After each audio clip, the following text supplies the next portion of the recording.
காலத்தின் சுவடுகளையும் சமூகத்தின் மாற்றங்களையும் பிரதிபலிப்பதற்காக உருவாக்கப்படுவதே திரைப்படங்கள்.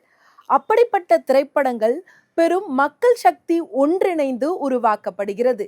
அப்படிப்பட்ட திரைப்படங்கள் உருவாக காரணமாக இருக்கும் ஆளுமைகளை காட்சிப்படுத்தும் நிகழ்ச்சிதான் இது.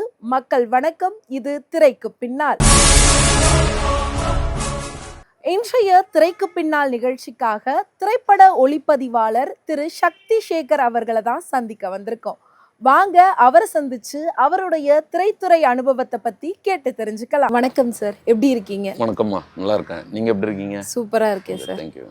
நீங்க பல திரைப்படங்கள்ல அடுத்தடுத்து ஒர்க் பண்ணியிருக்கீங்க. தமிழ், தெலுங்கு, மலையாளம், கன்னடம் அப்படின்னு சொல்லி எல்லா லாங்குவேஜ்லயும் இப்போ ஒர்க் பண்ணியிருக்கீங்க. ஆனா உங்களுடைய ஆரம்ப காலம் அசிஸ்டன்ட் கேமராமேனா எப்படி ஆரம்பிச்சது, அது குறித்து சொல்லுங்க. நான் என்னென்னா ஃபஸ்ட்டில் வந்து நான் காலேஜில் படிச்சுட்டு இருக்கும்போது, ஸ்கூலில் படிச்சுட்டு இருக்கும்போதும் வந்து என்னென்னா டான்ஸு, இந்த மாதிரியான பாட்டு, இந்த பேச்சு போட்டி அப்படி தான் முதல்ல என்னுடைய ஆரம்பிச்சது. அதிலே வந்து இன்ட்ரெஸ்ட் வந்தது. சினிமா ஃபீல்டுக்கு தான் போகணும். நம்ம அப்பயே டிசைட் பண்ணிட்டேன். நான் படிக்கும்போது இது ஃபீல்டுனா இதுக்கு தான் போகணும், சினிமா தான், அதான் அதே டிசைட் பண்ணிட்டேன். டிசைட் பண்ணிட்டு வந்து முதல்ல நான் வந்து ஆக்டிங்க்கு தான் நான் வந்தது. வந்து நடிகர் சங்கத்தில் வந்து டான்ஸ் கற்றுக்கிட்டேன். கலா மாஸ்டர் கிட்ட தான் ஒரு 1 இயர் கற்றுக்கிட்டேன். 1 இயர் கற்றுக்கின அப்போ தான் தெரிஞ்சது நம்மளுக்கு இது இல்லை, டைரக்ஷனு இல்லை, வந்து கேமரா தான் நமக்குன்னு அப்போ முடிவு பண்ணி இன்ஸ்டியூட்டுக்கு ட்ரை பண்ணேன். தரமணியில் அதுக்கு கிடைக்கல. ப்ரைவேட்டில் வந்து ஏக்நாத் இன்ஸ்டியூட்டுன்னு ஒன்று இருந்தது. அதில் படித்த வரும் அப்படியே கான்ட்ராக்ட் கிடச்சி நமக்கு வந்து முதல் என்ட்ரியே ராடன் டிவி தான். ராதிகா மேம் தான் நம்மளுக்கு எல்லாமே. ராதிகா மேடம் தான். மேடம் சொன்னாவே எனக்கு மெயினில் வர்றது வந்து ராதிகா மேடம் தான் வரும். எல்லாமே அதுக்கு தான். அப்புறமேட்டு தான் எனக்கு சின்ன கான்ட்ராக்ட் கிடச்சி என்னோடய ஜேர்னி வந்து எல்லாமே இன்ஸ்டியூட்டு படிக்கல. நான் இன்ஸ்டியூட்டு போகலாம். ஆனால் எனக்கு பழக்கமே வந்து இன்ஸ்டியூட் ஆளுங்க கேட்டு தான் கிடச்சிது.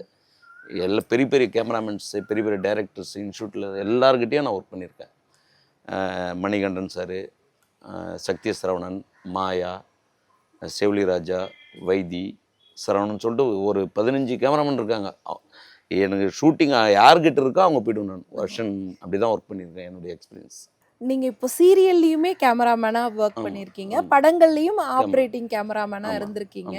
ஸோ ரெண்டுத்துக்கும் உள்ள வேறுபாடு என்ன? ரொம்ப வித்தியாசம் இருக்குது.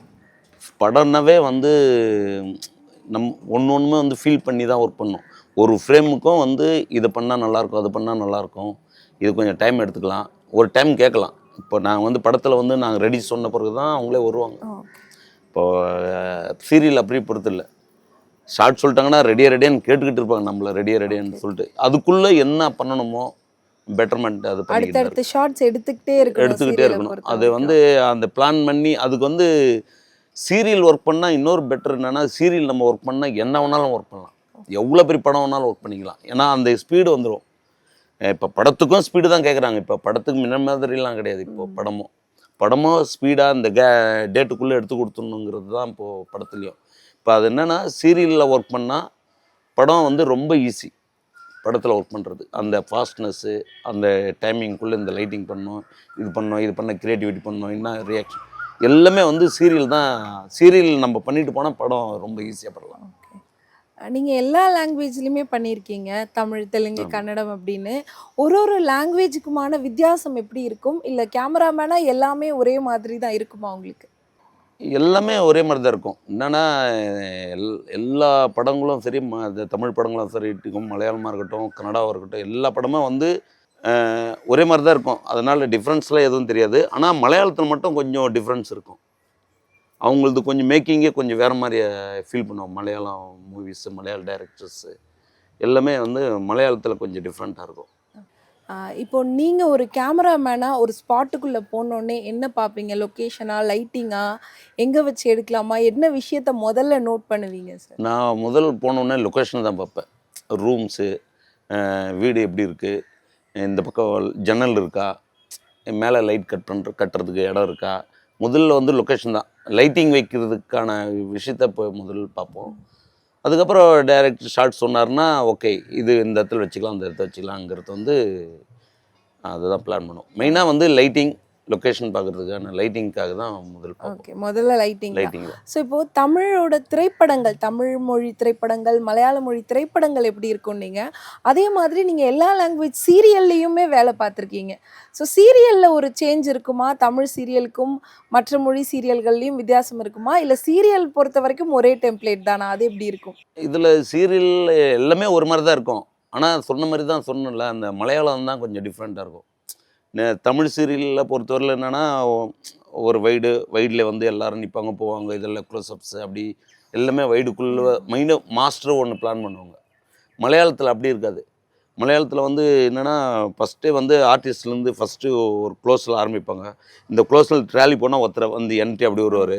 மறுபடியும் அந்த என்ட்ரிலேருந்து அவரே ஃபாலோ போனால் இன்னொருத்தர் வந்து அந்த பக்கம் நிற்பார்.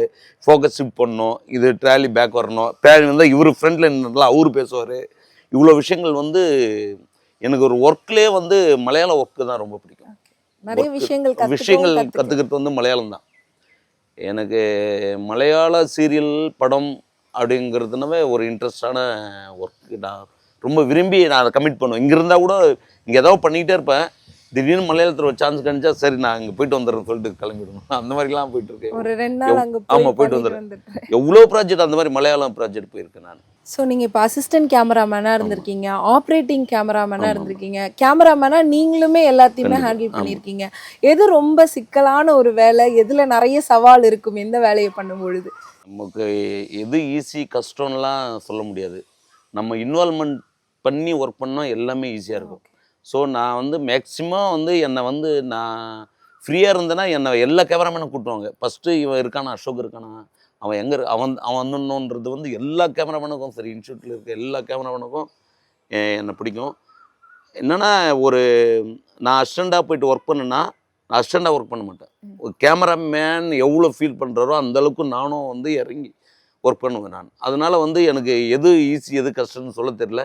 எல்லாமே ஹார்ட் ஒர்க்கு தான் பண்ணுவேன் நான். எந்த ஒர்க் இருந்தாலும், அசிஸ்டண்ட் இருந்தாலும் சரி, ஆப்ரேட்டிங் கேமரா இருந்தாலும் சரி, கேமராமேனாக இருந்தால் கூட நான் வந்து எப்படி நான் அசிஸ்டண்ட்டாக ஒர்க் பண்ணணும் அதே இன்வால்மெண்ட்டில் தான் கேமராமேனாகவும் ஒர்க் பண்ணுவேன். அதனால் வந்து எனக்கு எது கஷ்டம் எது ஈஸின்லாம் தெரியாது.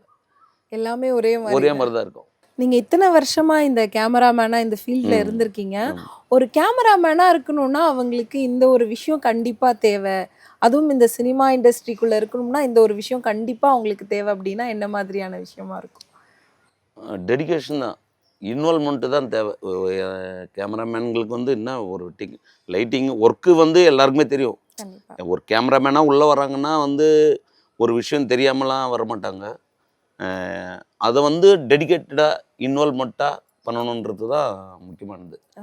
அதுதான். இப்போ நீங்க கேமராமேனா இருக்கும்போது எனக்கு இந்த ஒரு விஷயம் பண்றதுக்கு ரொம்ப சவாலா இருந்தது, இல்ல எனக்கு ஷூட்டிங் ஸ்பாட்ல இப்படி ஒரு அனுபவம் இருக்கு அப்படின்னா நீங்க சொல்லக்கூடிய ஒரு விஷயம் இதுவா இருக்கும்? இது கஸ்தூரி மானன்னு சொல்லிட்டு ஒரு படம், லோகிதாஸ் டைரக்டர், அந்த மீரா ஜாஸ்மின் அவங்க பண்ண ஒரு பிரசன்னா ஹீரோ. அது வந்து பொள்ளாச்சியில் ஷூட்டு.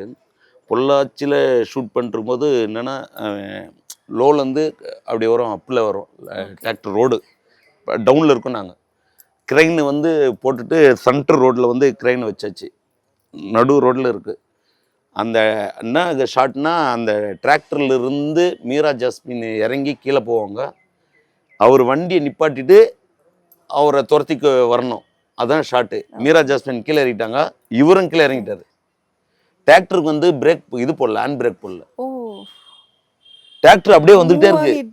டிராக்டர் அப்படியே கீழே இல்லை, கிரெயின்ல இருக்கு. கிரெயின்ல அப்படி இருக்கு, வந்து இடிச்சதுன்னா கிரெயின் தான் நேரம் வந்துகிட்டே இருக்கு. எல்லாருமே எல்லாம் ஓடுறாங்க, என்ன பண்றதுன்னு தெரியல. எப்படி ஏதோ நடக்க போகுதுங்கிற மட்டும் தெரிஞ்சு போச்சு. அப்படியே வந்துட்டு பார்த்தா கரெக்டா இங்க வந்து சைடில் ஆயிடுச்சு. ஜஸ்ட் மிஸ்ல வந்து இதுதான் ரொம்ப கஷ்டமா இருந்தது அந்த இடம். அதை எப்படியோ மேனேஜ் பண்ணிட்டாங்க. அது பண்ணி எப்படியே தப்பிச்சிட்டோம். அதுதான் ரொம்ப டேஞ்சரான ஒரு ஷார்ட்டாக இருந்தது எனக்கு பார்க்கும்போது. ஸோ இப்போ நீங்கள் அசிஸ்டன்ட் கேமராமேனாக ஆரம்பித்து என்னென்ன விஷயங்கள்லாம் நீங்கள் ஒன்றா கற்றுக்கிட்டீங்க, எப்படி ஒன்றா கற்றுக்கிட்டு அது பிறகு மேலே வந்தீங்க? நான் ஃபஸ்ட்டு வந்து அசிஸ்டன்ட் கேமராமேனாக ஜாயின் பண்ணது வந்து இவர் கூட தான் ஜாயின் பண்ணணுன்னு சொல்லிட்டு வைத்தின்னு ஒரு கேமராமேன்.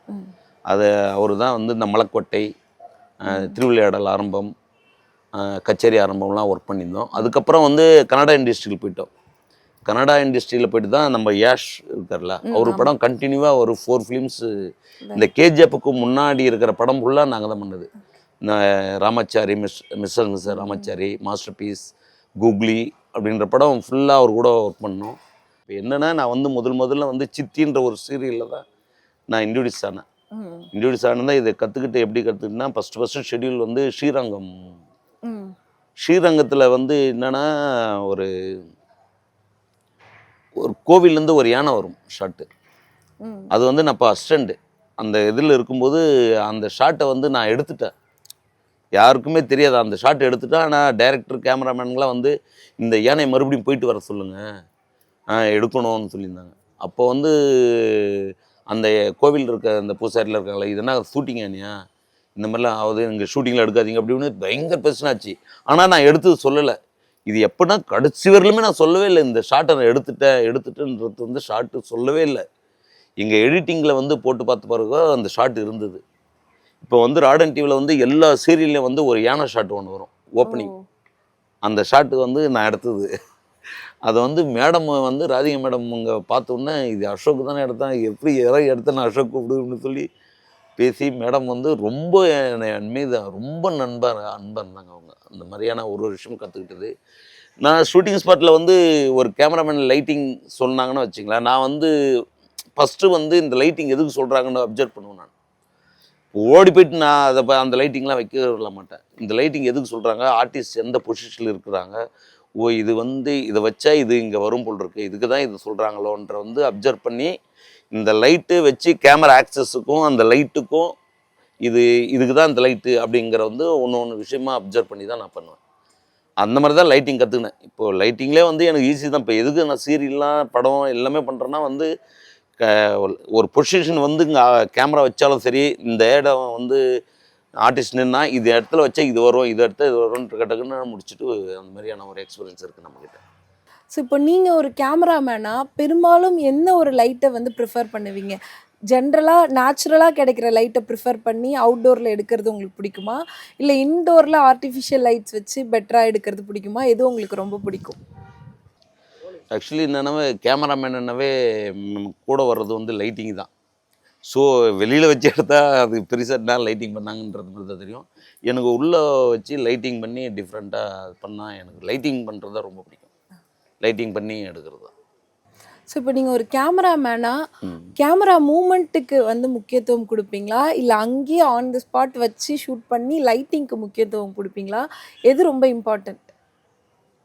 சீனுக்கு ஏற்ற மாதிரி தான். இப்போது அந்த சீனு இந்த மூடு வந்து ட்ராலி கேட்குது, இல்லை வந்து இது ஸ்டெடியாக எடுத்தால் தான் நல்லாயிருக்கும் அப்படிங்கிறது வந்து சீனை முதல்ல வந்து வாங்கிட்டு மூமெண்ட்டோட தான் மூமெண்ட்டு தான் பிடிக்கும். மூமெண்ட்டோட ஒரு விஷயங்கள் எடுக்கிறது எடுக்கிறது பிடிக்கும். பெட்டரா ஆமாம், இருக்கும். பெட்டராக இருக்கும். ஸோ இப்போ நடிகர்கள்லாம் நடிக்கும்போது ஒரு கேமரா ஆங்கிள் வச்சாதான் அது வந்து இன்னும் பெட்டரா இருக்கும் அப்படின்னுவாங்க. அது அப்படியே டைரக்டா காமிச்சா ஒரு மாதிரி ஆர்டிஃபிஷியலா இருக்கும். இந்த சைடு ஆங்கிள் வச்சு பார்த்தா தான் இன்னும் நேச்சுரலா இருக்கும். அந்த மாதிரிலாம் சொல்லுவாங்க. அதுக்கு எவ்வளவு முக்கியத்துவம் கொடுப்பீங்க? ஒரு ஒரு ஆங்கிள்க்கும் இந்த ஆங்கிள் வச்சு இந்த நடிகர் எடுத்தாதான் இவர் நடிக்கிறது இன்னும் நல்லா இருக்கும் அப்படின்ற மாதிரி எவ்வளவு முக்கியத்துவம் கொடுப்பீங்க அதுக்கு? இப்போது என்னென்னா ஒரு ஆர்டிஸ்ட்டுக்கு வந்து லைட்டிங் ரொம்ப முக்கியம். சில பேர் ஃபேஸு அப்படி குண்டாக இருக்கும், சில பேர் ஒல்லியாக இருக்கும். இது சில லைட் வந்து டாப் லைட் போட்டால் இவங்களுக்கு நல்லா இருக்காது, இல்லை வந்து ஆஃப் லைட் கொடுத்தா நல்லாயிருக்கும், இல்லை வந்து கட் லைட் மாதிரி கொடுத்து சீனு தான். சீனு என்ன கேட்குதோ அதுக்கேற்ற லைட்டு தான். இன்னொன்று வந்து ஆர்டிஸ்ட்டு வந்து அவங்க வந்து ஃப்ரீயாக அவங்க நீங்கள் என்ன பண்ண போகிறீங்க அதுக்கேற்ற மாதிரி நான் லைட் பண்ணிக்கிறேன் அப்படின்னு மொத்தம் ஆர்டிஸ்ட் வந்து மூமெண்ட்டுக்கு ஏற்ற மாதிரி தான் லைட்டிங்கு அந்த மாதிரியும் பண்ணியிருக்கு. ஓகே. இப்போ டைரக்டர், கேமராமேன் இவங்க 2 பேருக்கான அந்த காம்போ எவ்வளோ முக்கியம்? அவங்க 2 பேரும் எந்த அளவு சேர்ந்து ஒர்க் பண்ணணும்? ஆக்சுவலி வந்து இதுதான் ரொம்ப சினிமாவில் ரொம்ப முக்கியம். டைரக்டர், கேமராமேன் இருக்காங்களே அவங்க காம்பினேஷன் ரொம்ப முக்கியம். அவங்க காம்போ வந்து நல்லா இருந்தாவே பாதி படம் சக்ஸஸ். ஷூட்டிங்க்கு முன்னாடியே சக்ஸஸ். ஏன்னா அவங்க தான் ஃபுல்லாக ஒரு சீனை வந்து டைரக்டர் சொல்லும்போது அந்த சீனை வந்து இந்த மாதிரி பண்ணால் நல்லாயிருக்கும், இந்த மாதிரி பண்ணால் நல்லாயிருக்கும்னு வந்து கேமராமேன் ஏதோ ஒன்று சொல்லிக்கிட்டே இருப்பார், ஐடியா கொடுத்துட்டே இருப்பார். இது இப்படி பண்ணிக்கலாமா, இது அப்படி பண்ணிக்கலாமா, இது அப்படி பண்ணிக்கலாமா, அந்த மாதிரியான விஷயம் வந்து டைரக்டர் கேமராமேனுக்கு வந்து ரொம்ப ரொம்ப முக்கியம். ஸோ அப்படி நீங்கள் என்னென்ன டேரக்டரோடலாம் நல்ல ரேம்போல நான் ஒர்க் பண்ணியிருக்கேன், இத்தனை வருஷத்தில் இவங்க கூடலாம் ஒர்க் பண்ணியிருக்கேன், இந்த மாதிரி ஒரு காம்போலனா யார் கூடலாம்? நான் தமிழ் சீரியல் இப்போ சீரியல் பண்ணிகிட்டு இருக்கேன். இப்போ தமிழ் சீரியல் எல்லா சீரியலும் போகுதுன்னா அந்த கேமராமேன் நான் ஒர்க் பண்ணிக்கிற டேரக்டர் தான். ஓகே. எல்லா இப்போ போகிற சீரியல் டைரக்டரில் யார் யார் பேர் கேட்டாலும் அசோக், நான் அவங்க கூட ஒர்க் பண்ணவங்க தான். ஸோ என்னென்னா எனக்கு வந்து சில இதெல்லாம் வந்து படம் நான் மலையாளம் படம் பண்ணிட்டே இருப்பேன், டக்குன்னு போயிடுவேன். இல்லை கன்னட படம் வந்துடும், அங்கே போயிடுவேன். ஸோ அதில் மிஸ் ஆகுறது தான். இதில் வந்து நான் முதல்ல ஃபஸ்ட்டு பண்ண சீரியல் வந்து மேகலான்னு ஒரு சீரியல் தமிழில். அது வந்து சினி டைம்ஸ் இது. அது விக்ரமாதித்யன் தான் டைரக்டரு. அதுக்கப்புறம் முந்தானி முடிச்சுன்னு ஒரு சீரியல். அது வந்து சேலம் சிவான்னு ஒரு டைரக்டர் இருந்தாங்க. அப்புறமேட்டு செல்வம் டைரக்டரு, அப்புறமேட்டு ஞானசீலன் ஒரு டைரக்டர். இந்த மாதிரி போயிட்டு இருந்தது. அது மாதிரி வாணிராணி பண்ணேன். வாணிராணி வந்து ஓஎம் ரத்தனம் டைரக்டரு.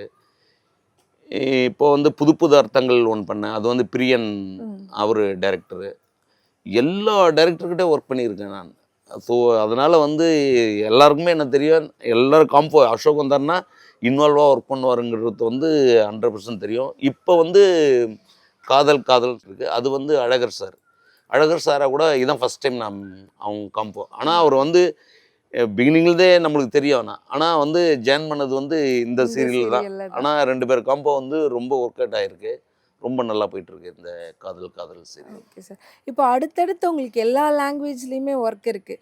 தமிழில் இருக்குது, அதே நேரம் மலையாளத்தில் மலையாளம், இருக்குது. ஆமாம். இதை எப்படி மேனேஜ் பண்ணுறீங்க? இங்கே ஒரு சீரியல், அங்கே ஒரு சீரியல், இங்கே ஒரு படம். இதுதான் அசோக் இப்போ வந்து என்ன சொன்னாங்களோ, அசோகா ஐயோ இவன் கேரளா போய்டுவானு, ஐயோ இவன் பெங்களூர் போய்டுவானு அப்படின்ற அந்த இது ஒன்று இருக்கும். நான் வந்து சொல்லிவிடுவேன், நான் கண்டிப்பாக ஒர்க் பண்ணுறேன், நான் ஷெட்யூல் போட்டு ஒர்க் பண்ணிக்கிறேன், நான் எந்த ப்ராப்ளம் வராதுன்ற மாதிரி எல்லாம் நான் சொல்லி அந்த மாதிரி தான் மேனேஜ் பண்ணி ஒர்க் பண்ணிக்கிறேன். Okay sir. நீங்கள் வந்து இப்போ ஒரு ஹெட் கேமராமேனாக இருக்கீங்கன்னா, உங்களுக்கு கீழேயே அடுத்தடுத்து கேமராமேன் இருப்பாங்களா? அவங்க ஹேண்டில் பண்ணுவாங்க நீங்கள் இல்லாத நேரத்தில்? செகண்ட் கேமராமேனு இருக்காங்க. அது அந்த மாதிரி யாருன்னா ஒரு கிளாஸ் ஒர்க்கு விட்டுட்டு போய்டும், அந்த மாதிரி உள்ள போயிருக்கேன். இப்போ நீங்கள் ஒரு கேமராமேனா, ஆர்ட் டைரக்டர், காஸ்டியூம் டிசைனர் இவங்களோடலாம் சேர்ந்து ஒர்க் பண்ணுறது எவ்வளோ முக்கியம்? ஏன்னா ஒரு கலர் இருக்கும், ஒரு கலர் பேட்டர்ன் இருக்கும், பின்னாடி ஒரு கலர் இருந்தால் முன்னாடி இப்படி இருக்கணும், இந்த விஷயங்கள்லாம் பார்க்கணும். ஸோ அதெல்லாம் நீங்கள் ஒரு கேமராமேனா எந்த அளவு அதுக்கெலாம் முக்கியத்துவம் கொடுப்பீங்க? அதுதான் கலர் பேலட்டுன்னு சொல்லிட்டு அது ரொம்ப முக்கியம். என்னென்னா வந்து படத்துலன்னா முன்னாடியே டிசைட் பண்ணிவிடுவோம். இப்போது இந்த சீனு வந்து இந்த வீட்டில் தான் ஷூட் பண்ண போகிறோம், இந்த வீட்டுக்கு வந்து இந்த கலர் வால் பேக்ரவுண்ட் வந்து ஒயிட்டாவோ இல்லை ஏதோ லைட் ப்ளூவோ இல்லை டார்க் க்ரீனோ ஏதோ ஒன்று கலர் தான் அடிக்க போகிறோம். ஆனால் ஆப்போசிட்டில் வந்து இவங்களுக்கு என்ன காஸ்டியூம் கொடுக்கலான்னு சொல்லிட்டு படத்தில் வந்து முதல்ல டிசைட் பண்ணிவிடுவோம். ஆனால் சீரியல் அப்படி கிடையாது. இப்போ திடீர்னு இன்றைக்கி வந்து லொக்கேஷன் பார்ப்போம், பார்த்துட்டோன்னே இந்த இடத்துல தான் ஷூட்டிங் அப்படின்னும் போது ஆர்டிஸ்ட்டு வந்து காஸ்டியூம் கேட்போம். ஒரு 4-5 காஸ்டியூம் கற்றுனே வால் என்ன இருக்குது, ரெட்டாக இருக்கா, ரெட்டு தேவைன்னா ரெட்டு, இல்லை ஒயிட்டாக இருக்கா, ஒயிட்டு வேணால் பிளாக்கு கிரே மிக்ஸ்டான ஒரு டார்க்கு, மேக்ஸிமம் வந்து கிரே மிக்ஸ்டு ஆன கலர்ஸ் தான் நான் லைக் பண்ணுவேன். ரொம்ப அடிக்கிற கலரை வந்து லைக் பண்ண மாட்டேன். இப்போ ரெட்டாக கூட இருக்கும், ரெட்டு வந்து ரெட்டாக இருக்கக்கூடாது, ரெட்டில் வந்து கிரே மிக்ஸ்டு டார்க் வேணும், ப்ளூவில் கிரே, எல்லாமே கிரே மிக்ஸ்டான கலர் தான் சூஸ் பண்ணுறது. காஸ்டியூம் அப்படி தான் நாங்கள் கொடுத்துட்ருக்கோம். லொக்கேஷனு வால் அந்த மாதிரி சுச்சுவேஷன் பொறுத்து தான் சீரியலில் கொடுத்துட்ருக்கோம். படங்கள் வந்து முன்கூட்டியே டிசைட் பண்ணுறது தான். இது வந்து இந்த வாலுக்கு வந்து இந்த பெயிண்ட் அடிக்க போகிறோம், இந்த பெயிண்ட்டுக்கு ஏற்ற மாதிரி காஸ்டியூம் இதுதான் கொடுக்க போகிறோன்றது வந்து படத்தில் வந்து முன்னாடியே டிசைட் பண்ணி கலர் பேலட்டில் கொடுத்துருவோம். கேமராவை பொறுத்த வரைக்கும் டிஜிட்டல் கேமரா காலமும் இருக்குது, ஃபிலிம் கேமரா காலமும் இருக்குது. ஸோ இது ரெண்டுத்துக்குமான வித்தியாசம் உங்களுக்கு எப்படி இருந்துச்சு? நான் ஃபிலிம்லேயும் ஒர்க் பண்ணியிருக்கேன், இப்போ டிஜிட்டலில் ஒர்க் பண்ணிகிட்ருக்கேன். ஃபிலிமில் என்னென்னா நம்ம எதிர்பார்க்குற விஷயம் அது அப்படியே கிடச்சிரும். இப்போ வந்து ஒரு இடத்துல வந்து கான்ட்ராஸ்ட்டாக வேணும், இப்போ லைட்டிங்கில் வந்து இப்போ சொல்கிறீங்களா ஆஃப் லைட்டு ஹைலைட்டு அந்த மாதிரி விஷயங்கள்லாம் இருக்குதுல்ல. இப்போ இந்த ஆஃப் லைட்டு ஒருத்தருக்கு வைக்கணும்னா ஆஃப் லைட் மட்டும்தான் அதில் இருக்கும், ஃபில்லு வந்து வராது. ஆனால் டிஜிட்டல் அப்படி கிடையாது. நம்ம ஆஃப் லைட்டு வச்சா அது ஆட்டோமேட்டிக்காக அந்த சைடும் ஃபில் ஆகிடுது. இப்போது அதில் ஃபிலிமில் தான் அந்த நம்ம நினைக்கிற லைட்டிங்கு, நம்ம அடிக்கிற மூடு எல்லாமே வந்து ஃபிலிமில் தான் கிடைக்கும். டிஜிட்டலில் அது கொஞ்சம் கம்மி தான், கிடைக்கல. ஸோ இப்போ நீங்கள் சீரியல்லையும் இருக்கீங்க, சினிமா திரைப்படங்கள்லையும் இருக்கீங்க. ஸோ ஒரு நடிகர்கள் நடிக்கிறது வந்து உங்களுக்கு ஒரு கேமராமேனாக எப்படி இருக்கும்?